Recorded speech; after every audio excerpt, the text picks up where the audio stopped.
de esa enfermedad contagiosa, así como el de reactivar el crecimiento de nuestra economía nacional.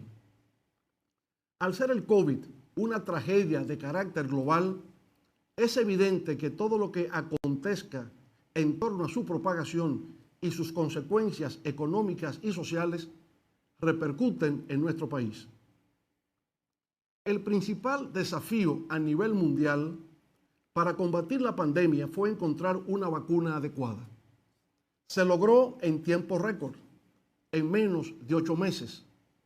Normalmente, la elaboración de una vacuna toma tiempo, a veces entre 10 y 15 años, pero los esfuerzos de colaboración entre los miembros de la comunidad científica internacional permitieron obtener ese milagro en tan corto tiempo. En la República Dominicana se contrató la vacuna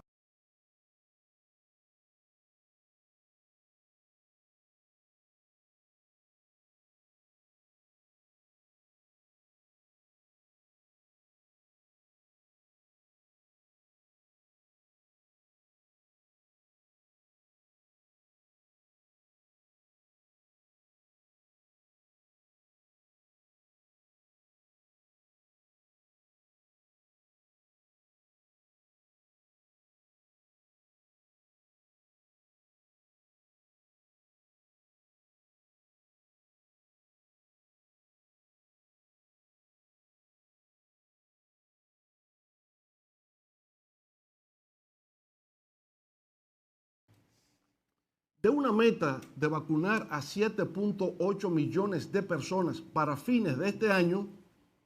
El 80% de estos, es decir, 6.2 millones para junio, en la actualidad han recibido una dosis 5.7 millones y 2 dosis 4.5 millones de ciudadanos.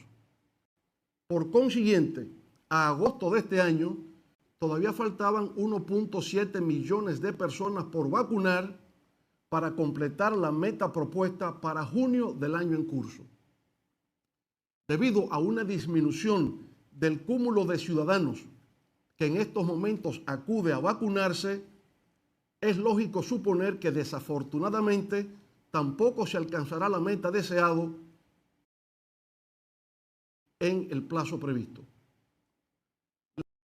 La decisión adoptada por el gobierno dominicano de aplicar una tercera dosis de la vacuna a los 30 días de completado el ciclo con un tipo de fármaco diferente, sin una clara explicación del por qué, encontró una oposición por parte de la OMS y de la Organización Panamericana de la Salud, OPS, que la condicionaron a la realización de estudios científicos que certificaran su necesidad y viabilidad. En estos días hemos visto que en los Estados Unidos la Agencia Federal de Drogas, FDA, ha autorizado la aplicación de una tercera dosis del fármaco, pero luego de cumplir con 3 condiciones. Primero, que se llevaran a cabo los ensayos clínicos necesarios. Segundo, que hubiesen transcurrido 8 meses, no 30 días, después de la aplicación de la segunda dosis. Y tercero, que se utilizara la misma vacuna que en el ciclo inicial, que en el caso norteamericano han sido las vacunas Pfizer, BioNTech, Moderna y Johnson & Johnson. Aparte de lo relacionado con el coronavirus, hay otras áreas del sector salud que no han sido debidamente atendidas por parte de las actuales autoridades. Es lo que ha ocurrido, por ejemplo, con enfermedades crónicas no transmisibles como el cáncer, la hipertensión arterial, la diabetes y la insuficiencia renal, que han traído como consecuencia aumento de morbilidad y de muertes que pudieron haberse evitado. En el área de atención primaria hay un abandono total. Predomina una inadecuada infraestructura y equipamiento, donde a veces falta hasta el agua, así como desabastecimiento de insumos y medicamentos. En los centros hospitalarios a nivel nacional hay una baja capacidad resolutiva, lo cual se refleja en largas listas de espera para consultas especializadas, tardanzas en programación de cirugías selectivas, escasez de pruebas de laboratorios y otros estudios diagnósticos. Más aún, hay una falta de recursos humanos, técnicos y profesionales causada por las indiscriminadas cancelaciones de profesionales y técnicos de alta calificación en el área. En lo que concierne a la economía, es preciso señalar que de conformidad con datos ofrecidos por el Banco Central, durante los primeros 6 meses de este año 2021, la economía dominicana creció 13.3% y se pronostica que para el año en su totalidad crecerá en 7.5%. Parecen cifras astronómicas, pero en verdad se trata de un rebote estadístico que compara la reactivación del crecimiento de este año con el colapso experimentado en nuestra economía en el 2020, que fue de menos 6.7% del PIB. No obstante, cuando se establece una relación entre los resultados del crecimiento económico del 2021 con los del año anterior a la pandemia, el 2019, resulta que la proyección real de crecimiento para el 2021 es tan solo de 0.3%. Fíjense ustedes, de una proyección de crecimiento por rebote estadístico de un 7.5% a una realidad de solo 0.3%. Se trata, por consiguiente, de un crecimiento relativo, lo cual pone en evidencia que utilizando cifras fuera de contexto, se puede confundir al pueblo mediante una manipulación estadística que no refleja la que realmente acontece en los hogares dominicanos. A pesar de los logros obtenidos por las actuales autoridades en mantener la estabilidad macroeconómica y un clima adecuado para la inversión, a los fines de que el país pueda salir de la crisis, lo cierto es, sin embargo, que todavía estamos en una fase embrionaria de recuperación de lo que habíamos alcanzado antes de la pandemia. En tal virtud, saludamos el empeño que ha puesto el gobierno en un importante sector productivo nacional como es el turismo. Pero aún tenemos un camino que recorrer para la total recuperación de la industria sin chimeneas de nuestro país. Por supuesto, muchas de las razones escapan al gobierno, pues también con motivo de la pandemia del COVID-19 y sus variantes, importantes mercados para el envío de turistas aún permanecen cerrados para visitar nuestro país. Como consecuencia, todavía tenemos hoteles cerrados en notables polos turísticos que dependen de esos mercados. En la Fuerza del Pueblo, aspiramos a que continúe ese empeño y esfuerzo gubernamental en asistir a ese sector para que logre el esplendor, la contribución a nuestra economía y a la generación de empleos que tuvo previo a la propagación del virus. Como parte del proceso de reactivación económica, es importante hacer referencia al papel significativo que han tenido las remesas enviadas por nuestros abnegados compatriotas en el exterior, siempre dispuestos a manifestar su solidaridad, aún en circunstancias adversas para ellos mismos. Durante los primeros 7 meses de este año, de enero a julio, hemos recibido 6.159 millones de dólares, lo que representa un aumento de 1.856 millones con respecto al mismo periodo del 2020, lo que equivale al 43.2%. Esos recursos que ingresan al país son de una importancia tal que en la actualidad resultan determinantes en el presupuesto del 50% de nuestros hogares. Es de reconocer que esos envíos del exterior, principalmente de los Estados Unidos, se ha debido a la política de expansión monetaria del gobierno norteamericano, que ha emitido 6 trillones de dólares para hacer crecer su economía. Esa expansión monetaria, al mismo tiempo, ha contribuido a ampliar la reactivación del resto de la economía mundial y, naturalmente, también de la economía dominicana. Como consecuencia del impacto económico del COVID-19, nuestra economía, que en el 2019 tenía un Producto Interno Bruto ascendente a 89.000 millones de dólares, experimentó en el 2020 una caída de 10.000 millones de dólares. Hablar de recuperación económica significa, en primer término, recuperar esos 10.000 millones de dólares perdidos en nuestra capacidad de producción de riquezas. Eso, claro está, no se logrará este año.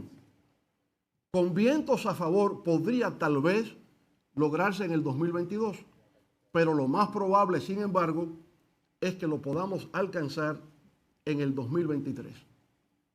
Así pues, aunque nos encontramos afortunadamente en un proceso de reactivación, no podemos perder de vista lo que ocurre en el plano global, donde todavía persisten efectos de la pandemia, ahora con sus múltiples variantes, y una situación económica que, debido al fenómeno de expansión monetaria estadounidense, ahora tiene que enfrentarse a los efectos indeseados del crecimiento de la deuda y de la inflación.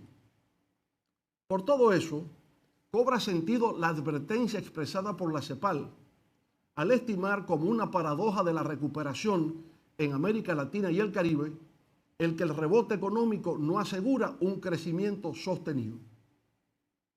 De todas maneras, tomando como bueno y válido que la economía dominicana durante el primer semestre del 2021 haya crecido 13.3%, conviene formularse la siguiente pregunta. ¿Cuál ha sido el aporte del gobierno desde el punto de vista fiscal para el inicio de esa reactivación económica? La mejor acción que el gobierno puede realizar para promover el crecimiento económico es a través de la inversión pública. Resulta, no obstante, que durante los primeros 7 meses de este año, el gobierno, de un total de gastos de 468.342 millones de pesos, solo ha destinado 30.552 millones a gastos de capital, es decir, infraestructura, compra de maquinarias, equipos, vehículos, etcétera, equivalente a un pírrico 6.5% del gasto total. Eso es importante porque el gobierno, conforme al presupuesto de este año de 959.093 millones de pesos, el más alto de la historia económica dominicana, está legalmente autorizado a invertir en gastos de capital 132.365 millones, razón por la cual podemos afirmar que su contribución al inicio de la reactivación económica no ha sido en proporción a la que ha debido ser. Para enfrentar los estragos económicos generados por el COVID-19, el gobierno dominicano, al igual que otros gobiernos, se vio obligado a incrementar el gasto. Tuvo que hacerlo, sin embargo, en unas circunstancias en que disminuían los ingresos fiscales. A falta de una cooperación de la comunidad internacional, el gobierno tuvo que recurrir al endeudamiento. No había otra salida. No obstante, lo que resulta preocupante es la dimensión en que ha tenido lugar. El nivel total de la deuda de los sectores públicos, financiero y no financiero, se ha disparado de forma significativa, situándose en el más alto de la historia económica nacional. Con un crecimiento de 18.7 puntos porcentuales durante la pandemia, es el de mayor registro de América Latina y el segundo más alto en crecimiento del mundo. Y eso, naturalmente, hace levantar las cejas y mirar con preocupación. Esa legítima preocupación se debe a que esos niveles de endeudamiento, como acertadamente nueva vez afirma la CEPAL, reducen el espacio fiscal, ponen en peligro la recuperación y limitan el crecimiento futuro. En junio del 2020, la deuda pública dominicana era de 46.700 millones de dólares, igual al 59.2% del PIB. A junio de este año era de más de 59.700 millones de dólares, equivalente al 68% del PIB. Esto es 13.000 millones más que en junio del año pasado. Para que tengamos una idea de la magnitud de lo que estamos hablando, en 8 años, del 2004 al 2012, durante los 2 periodos consecutivos que me correspondió el honor de dirigir los destinos nacionales, el gobierno dominicano, a pesar de haber enfrentado 3 crisis, la bancaria interna, la crisis financiera global y el alza de los precios de los commodities, incrementó la deuda en solo 1.800 millones de dólares por año. Increíble, pero así es. Durante esos 8 años de nuestros gobiernos, la deuda incluso disminuyó, pasando de un 46.9% del PIB a un 41.3%. Señoras y señores, en los círculos oficiales se afirma que durante el primer año de gestión del actual gobierno se han recuperado 714.551 empleos de la prepandemia. Sin embargo, la encuesta continua de la Fuerza de Trabajo establece que la pérdida total de empleos durante la pandemia fue de 470.000 puestos de trabajo. Por consiguiente, es imposible que se hayan recuperado 714.551 puestos de trabajo si en realidad solo se perdieron alrededor de 470.000. Si se hubiera recuperado esa cantidad de empleos, eso significa que el actual gobierno ya habría recuperado el 100% de los empleos perdidos en la pandemia y además habría creado 245.056 adicionales. Naturalmente, eso es imposible, debido a que aún en los mejores tiempos de crecimiento económico nunca se han creado más de 120.000 empleos por año. La verdad es que la pérdida de empleos provocada por el COVID-19 todavía no ha logrado recuperarse y hacen falta alrededor de 192.500 puestos de trabajo para lograrlo. Y a pesar de los programas de asistencia social, Quédate en Casa, FASE y PATI, los cuales fueron extendidos hasta diciembre del 2020, la pobreza aumentó en nuestro país.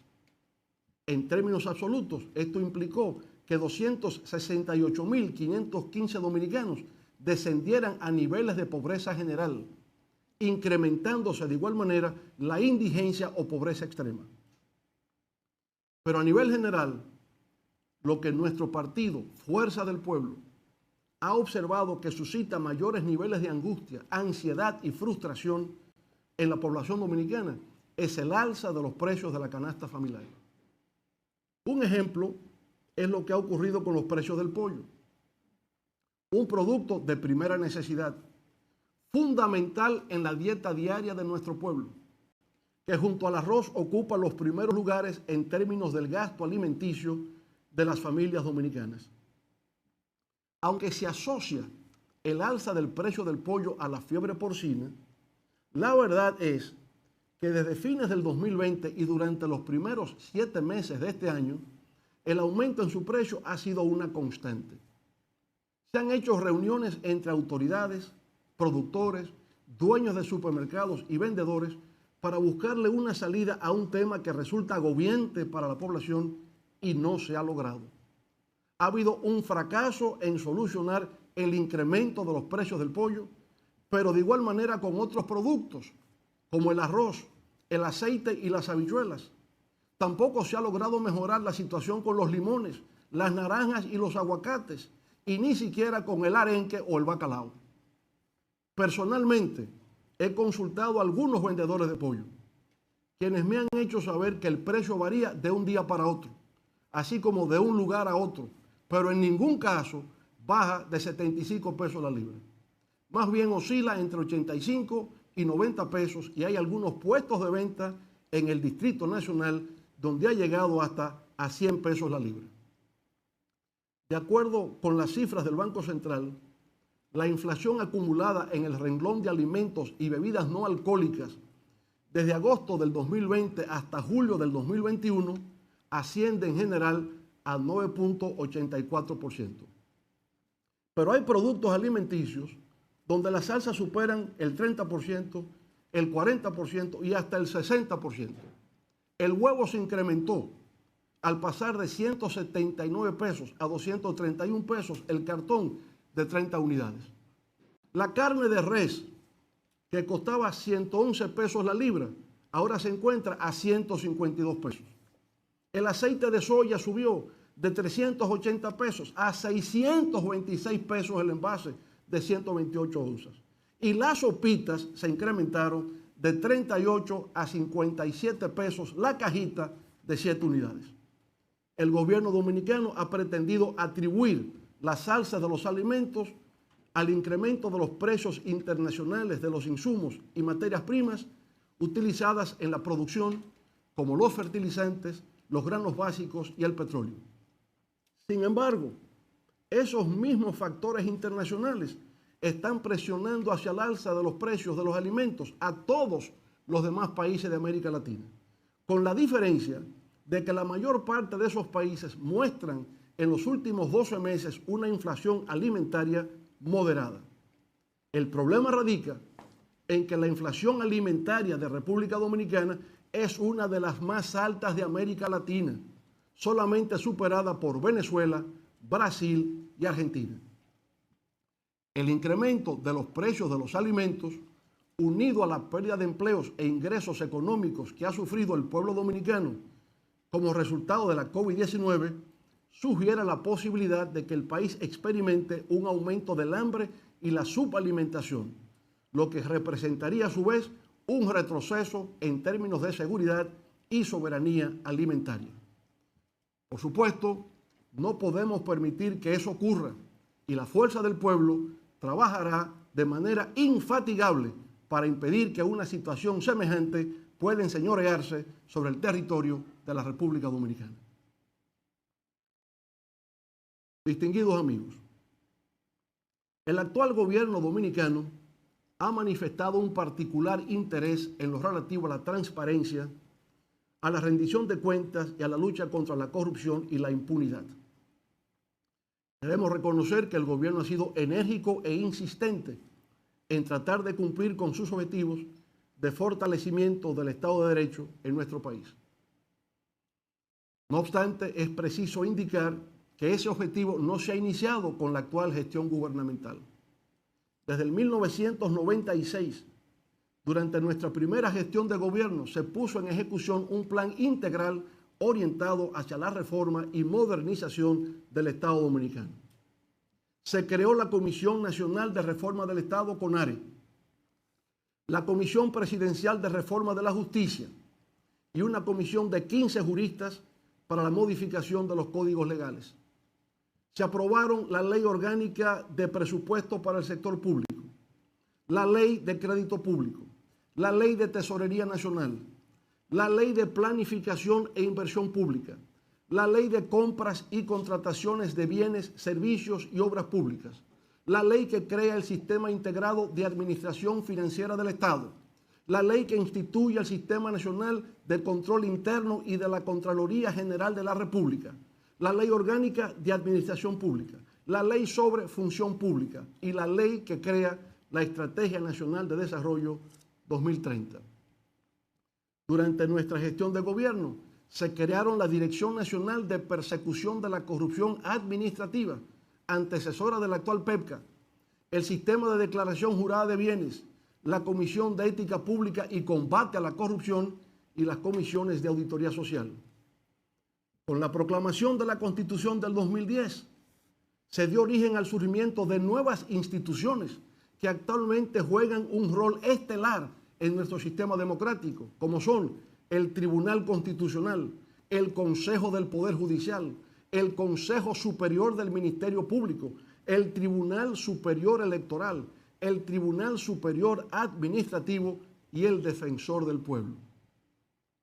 Como puede apreciarse, toda la base institucional para la existencia del Estado social y democrático de derecho surgió como iniciativa de los gobiernos que tuve el honor de dirigir. Estimamos en toda su justa dimensión el deseo del presidente Luis Abinader de hacer nuevos aportes a la consolidación de la institucionalidad democrática de nuestro país. Y por tal motivo, la Fuerza del Pueblo ve con simpatía y beneplácito la invitación que formula a distintos sectores de la vida nacional para que participen en un proceso de diálogo con relación a 12 propuestas de reformas sugeridas por el Poder Ejecutivo. Consideramos que la construcción del consenso es la vía más idónea para que el país pueda avanzar en la superación de la actual crisis sanitaria, económica y social causada por la pandemia del COVID-19, así como por la supervivencia frente a males ancestrales que todavía aparecen como fantasmas en el horizonte nacional. Sin embargo, con respecto a la idea de reforma de la Constitución de la República para establecer la independencia del Ministerio Público, la Fuerza del Pueblo considera que ya en su artículo 170, nuestra Carta Magna precisa que esa institución goza de autonomía funcional, presupuestaria y administrativa. Y lo mismo señala el artículo 2 de la Ley Orgánica del Ministerio Público. Como los términos autonomía e independencia significan lo mismo, carece de sentido pretender modificar la ley de leyes para introducirle algo que ya existe. Constitucional y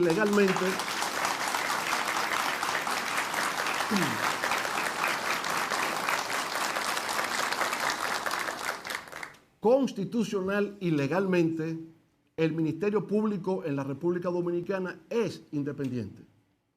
Frente a todos los grandes desafíos históricos, nuestro pueblo siempre ha salido airoso. Lo referente a la pandemia del COVID-19 y sus secuelas económicas y sociales no serán una excepción. Sin embargo, frente a cualquier crisis hay que procurar ser moderado y cauteloso. Se requiere establecer un balance entre el optimismo de la voluntad y el realismo de la razón. Bien lo decía Confucio, un sabio oriental de la antigüedad, al señalar las siguientes palabras: los cautos rara vez se equivocan. Y así es. Muchas gracias y buenas noches.